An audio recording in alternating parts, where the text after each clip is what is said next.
All right, when the class is ready and you are.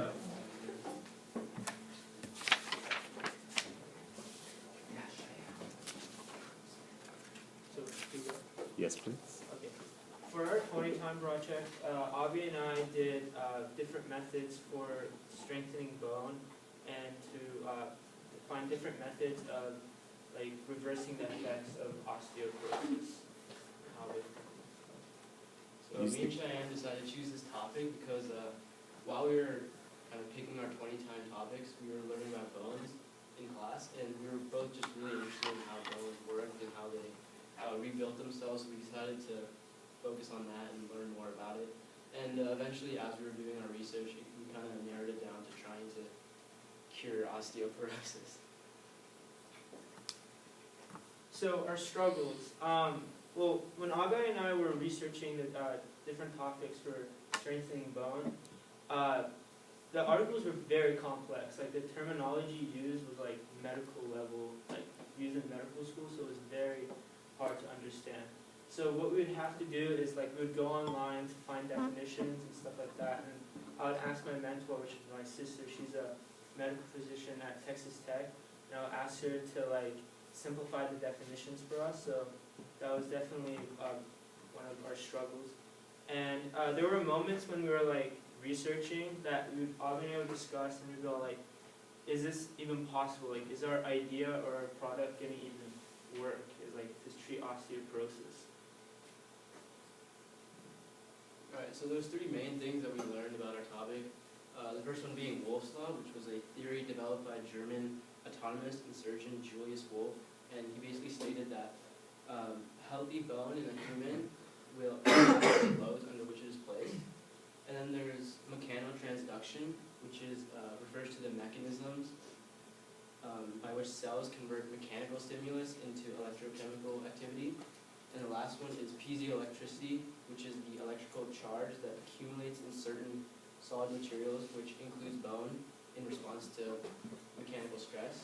So we were able to connect these three ideas together to kind of summarize that, to conclude that as you're increasing the mechanical stress that you place on your bones, you're increasing the electrical charge that's accumulating in your bones, and this would mean that there's more electrochemical activity. So as you're increasing your mechanical stress, you're increasing the amount of bone that's being formed. And so what we learned about ourselves throughout this project was definitely teamwork. Because again, as I stated before, Avi and I would research the different articles, and it would be a topic about piezoelectricity and one about mechanical stress on the bones, and we would try to connect it somehow, and we would discuss often about how those different like topics would actually relate to each other. And then making sense of terminology, the very hard vocabulary that was used in the articles was definitely another thing that we learned about ourselves.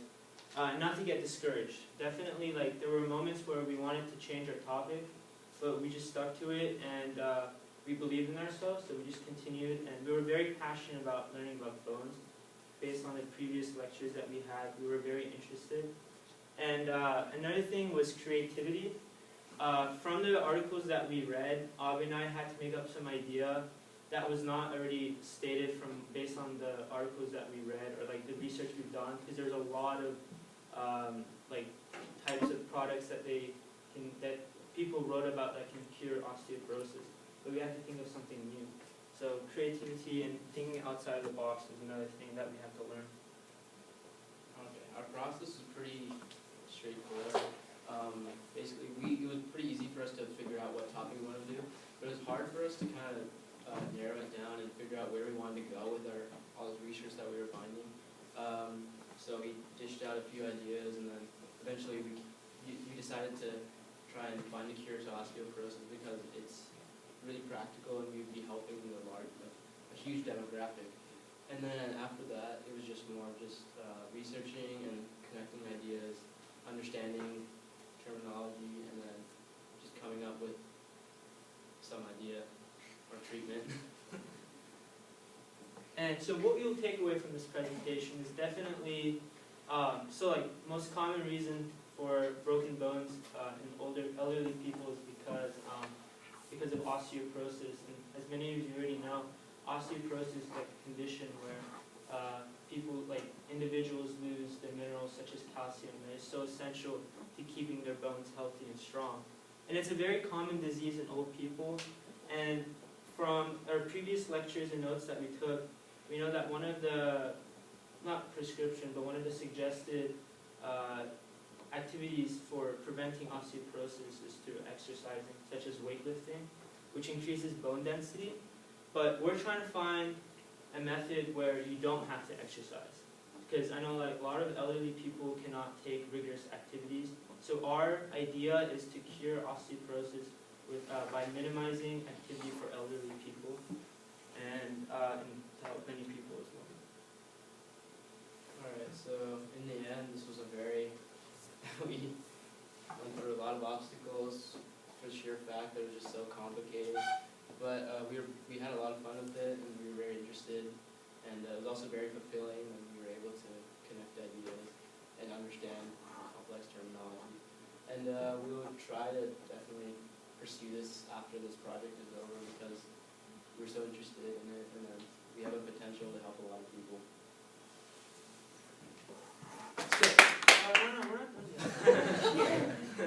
So our final product, or at least our idea, is so we got our inspiration from the movie Captain America. There was that one scene where Captain America goes in that pod. He's like this skinny old dude, and then he goes in and he comes out all big.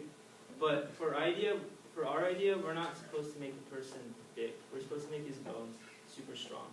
So we got an idea through the mechanical stress on the bones, and then we want to make this chamber where it applies force or some type of stress on your bones, constant force. And then for our other idea, which is the electrical probe, is basically this probe that we stick into the individual and it makes contact to their bone. And we got this idea from electrotherapy. There was an article that we researched that the electrotherapy, it kind of simulates some electrical activity that does not necessarily produce stronger bones, but just in general bone growth, not bone strength. And those are our two ideas. And that's it. That's our end of our project.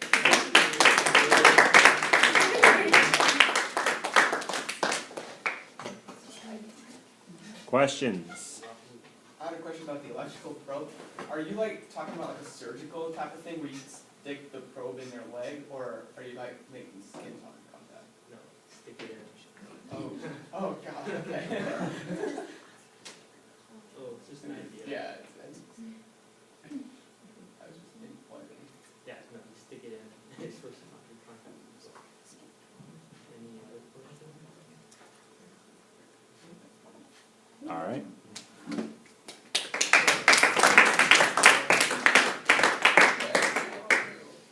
Do I just close it? I'll close it.